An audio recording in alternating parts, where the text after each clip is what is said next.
cut my hands first, so you get kind of a muffled sound, and then toward the end of it you kind of open your hands up so it kind of projects out more. I remember when I was about 6 years old, there had to have been about 6 of them, and you could tell some of them were pretty good size.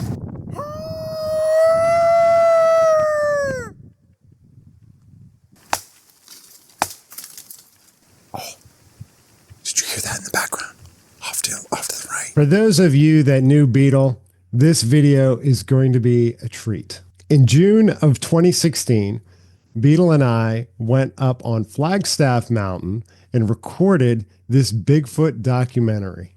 I hope that it floods your minds with memories of Beetle. And if you have enjoyed this video, I hope that you share it with others that knew Beetle. So without any further ado, here is Beetle teaching us how to go squatching.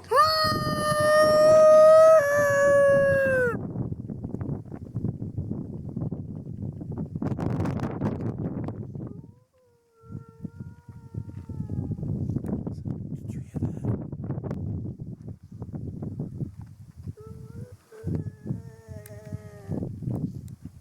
What? I heard it again. It was like a distinct howl. Some sort of a screech. Well, we're on our way down the mountain. We haven't really seen anything in particular, heard anything really that's suggested that that the Squatch want to be noticed right now, which is very common. This is not uncommon behavior at all. If they're going to respond, they're going to respond. They probably already know we're here. But we thought it'd be a good idea to kind of give the viewers at home the opportunity to, like, if you're interested in squatching, some little things that maybe will help you along the way. So the first thing is that, you know, you've seen that squatching, that stick that we used.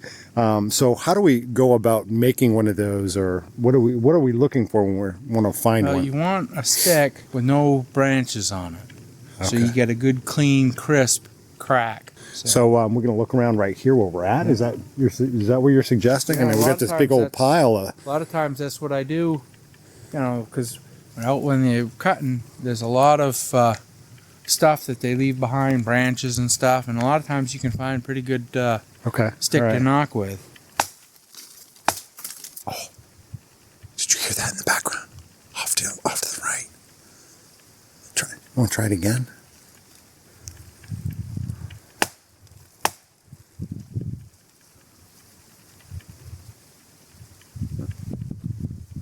Was that like I think that was a frog or something. But I mean, squatch are known to like mask as other animals though too, right? I mean, oh yeah.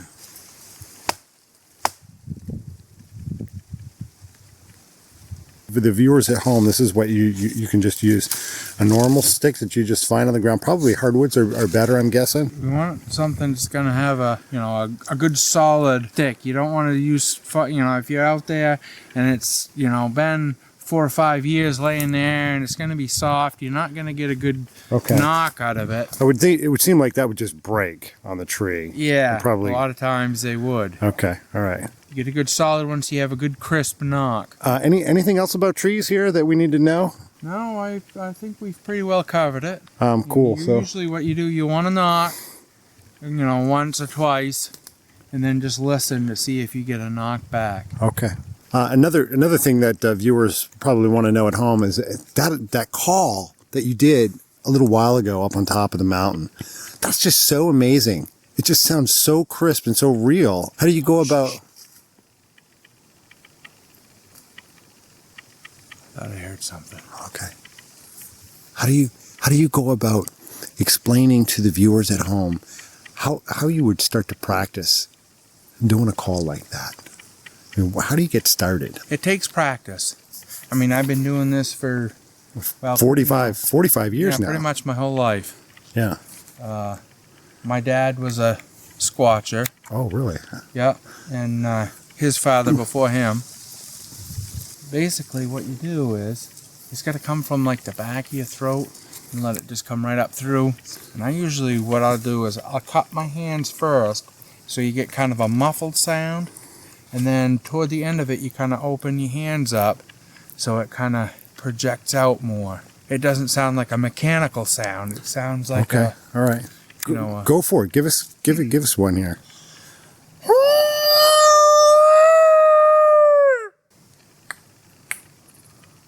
What? Where was that coming from? Was that from over there? I don't know. That's weird. It's like a sound like all around you. Oh, it's giving me the chills. That definitely wasn't a tree knock. It's like close and like a hollow kind of sound. When a person does a call, how often or how long do you wait when you're done a call? You don't. What's over there? Did you hear that? Oh my goodness, it's kind of freaking me out now. I know you're experienced with this stuff, but I'm getting the poop scared out of me right now. Back to the question. You want to, like with a knock, you want to give him time. Because sometimes if they don't have something to knock with, they've got to get something to Oh, I didn't even think of that. These guys, take 'em in. Sasquatch are actually picking something up and knocking with it? Yeah. I just kind of figured that they were like hitting themselves up against a tree or hitting, No, they. That's basically why it's good to get a stick right where you are. Oh. Because that's basically what they do. And probably the tree choice is very telling too, because if you're using a tree that makes a sound that they're not familiar with, would that scare them away, or is that like not even matter? It's not that crucial, I don't think.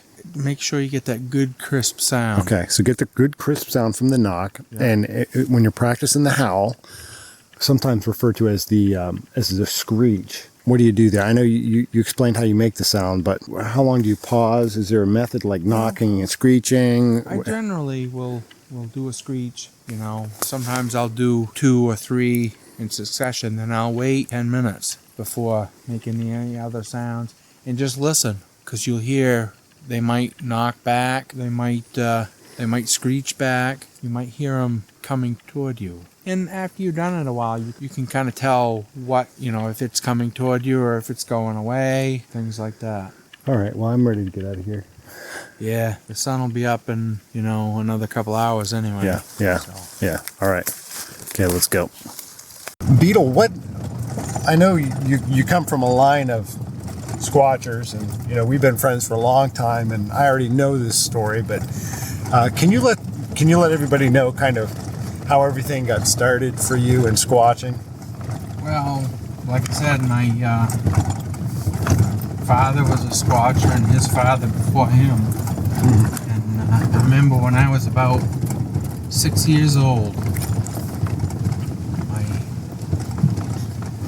grandfather took me out squatching. It was a cool spring evening, and it had just gotten dark, and we started, did a few knocks, did a few howls.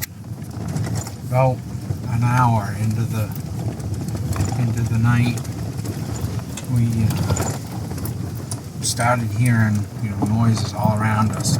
There had to have been about 6 of them, and you could tell some of them were pretty good size. You could tell just by the, you know, the cracking of trees and, you know, the knocks and that.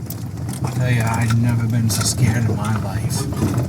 And my grandfather looked at me and he says, "Son, when you are one with nature, nature will be one with you." And I've never forgotten that, and I've lived my life by that principle ever since.